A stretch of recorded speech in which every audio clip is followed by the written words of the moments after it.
Hello everyone, today we will talk about The Blacklist Season 9, Episode 14. The truth is a hard pill to swallow. Recap, summary, and breaking down.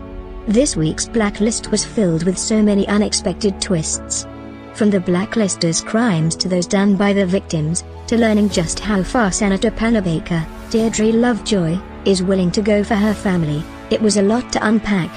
Not only was the twist with the blacklister, but we also find out more about Andrew Kennison, Joe Carroll, the man Cooper, Harry Lennox, had placed into protective custody, and his connection with Liz's death. My mind is completely blown with how these stories are interconnected. But, before I say more, let's get to the nitty-gritty details. Eva Mason, number 181. The episode begins with a couple camping out in the middle of nowhere. They begin to talk about old scary stories of the Whispering Woman and suddenly hear a noise outside their tent. They open it to investigate the sound and are attacked by a scary, pale-faced woman. We find out that the pale-faced, emaciated woman is Panabaker's missing daughter-in-law Sheila, who is now in a medically induced coma. Panabaker wants Red, James, Spader, and the task force to find the person who did this to Sheila. Cooper tasks Park, Laura Son, and wrestler, Diego Clattenhoff, to ask Sheila's doctor about her medical state, and they find that not only was she malnourished, but had heart damage. The doctor also shows them Sheila has 2 names carved into her leg. We then meet the blacklisters. Binstock, Lee Delaria, is concerned Sheila will go to the police and that they have too many patients in their facilities to control.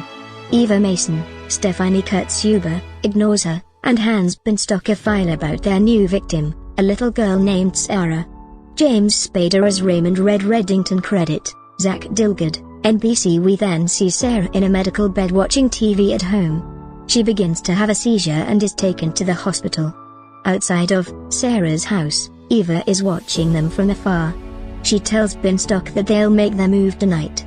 The names on Sheila's body are of 2 other women who were also kidnapped, Crystal Flowers and Maria Holmes, mothers who had been featured on Tiny Fighters, a fundraising organization for families whose children have serious health issues. Sheila had been featured with her daughter Charlotte, who has a serious heart condition. Remember, Sheila is now in the hospital with heart damage. Coincidence?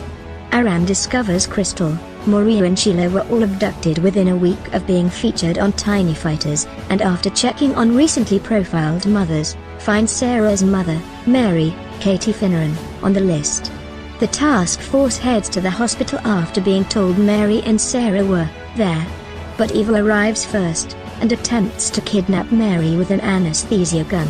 After Sarah screams for help, Eva escapes without Mary before Isla and Dem, Hisham Tawfiq, can catch her. Mary and Sarah remain at the hospital with security. Back at Eva's hospital, one of the mothers is screaming in pain from the treatment Binstock provides. Eva reminds Binstock they are doing all of this for Chelsea and proceeds to tell the mother that she's willing to do anything for her son, so they're giving her the chance to do that.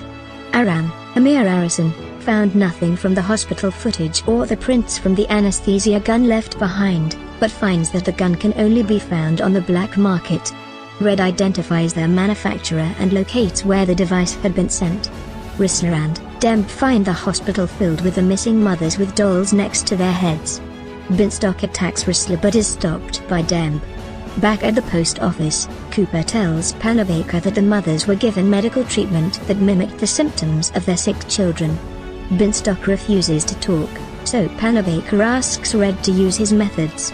As Teddy Koluka, is torturing Binstock, Red and Panabaker talk about the lines they're willing to cross for the ones they love. Red tells her something really disturbing: if Panabaker is willing to go that far, think of what he is willing to do. Reader, I had chills. Binstock eventually reveals that the kidnapped mothers, including Sheila, all have Munchausen syndrome by proxy, which means they have been intentionally making their children sick. Panabaker refuses to believe it, but notices some red flags she may have previously ignored. She then receives a text from her son that Sheila is awake. Aram tells the task force that the nurses only tortured mothers who abused their children and were kept in the hospital to allow the kids to get better. Cooper wants to check in with the mothers on Binstock's list and to halt them from reuniting with their children until they figure out the truth. Rissler and Dem believe for Mary and Sarah, who have escaped from the hospital. Mary's husband has no idea where his wife and daughter went, and is in disbelief of his wife's actions. Mary takes Sarah to their usual spa day hotel, assuring her everything will be okay. Aram found detailed and extensive medical files of each family taken from the hospital. Each case revealed that these mothers did purposely make their children sick. They also find out that Binstock was a home health nurse for a little girl named Chelsea Mason, whose mother made her sick. After Chelsea's death, her sister Eva received a lot of money from hospital settlements. Traumatized by the experience, Eva and Binstock went on to look for mothers, who have Munchausen through the Tiny Fighters website to protect the children.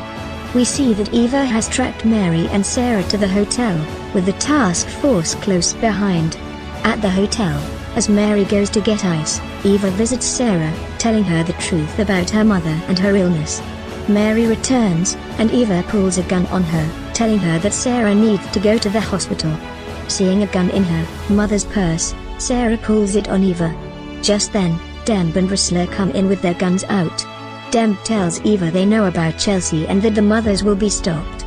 Sarah accidentally discharges the gun, shooting Eva in the shoulder. Later, Panabaker calls Red to thank him. She took her granddaughter out for ice cream as Sheila was arrested for her crime. Meanwhile, while all of this is happening, Rissler is suspicious of his team when he overhears them ask about his Narcotics Anonymous sponsor. Thinking the task force is throwing him an intervention, he goes off on them, saying he's doing everything he can to stay sober and has been attending all his meetings. But it wasn't an intervention. The team surprises him with a party to celebrate his 2 months of being sober. This was a really sweet moment. "We are proud of you, Rissler. 2 men and a baby." Ouija, Diane Rodriguez, confirms with Red's tech guy Tadashi that the pill was designed to perform 2 functions, to provide GPS coordinates and monitor medication released in the body. But Liz had no drugs in her system. Red calls his medical expert, Herbie, Alex Brightman, who hasn't been heard from in days. Red visits Herbie's home to find him struggling with a crying newborn daughter. She immediately calms down when Red holds her. He tells Herbie to enjoy these moments with his little girl, and it's obvious that he's thinking about Liz. As Red tends to Herbie's daughter, Herbie looks up what he can about the tracker. It's a capsule designed to administer and monitor medication, loaded with 1 dose of their patient's and it wirelessly sends data to the doctor, including whether the medication was taken and where. Herbie had only heard of one medical clinic in Boston that was considering a pilot program for the device. Red visits Dr. Jansen of the Boston Medical Clinic, who tells him they were considering doing a pilot program for the device until patient advocacy groups complained about privacy issues. He tells Red about the man who developed the capsule. His wife had psychiatric problems and refused to take medication. After she experienced a devastating episode, he developed the pill to monitor medication adherence so no one could relive that nightmare. The name of the developer is Andrew Kennison. Mind blown. I love it when the Blacklist connects it all together somehow. Cooper's life is in the balance to protect Andrew, and now Red is looking for this person. It's going to be chaotic and I love it.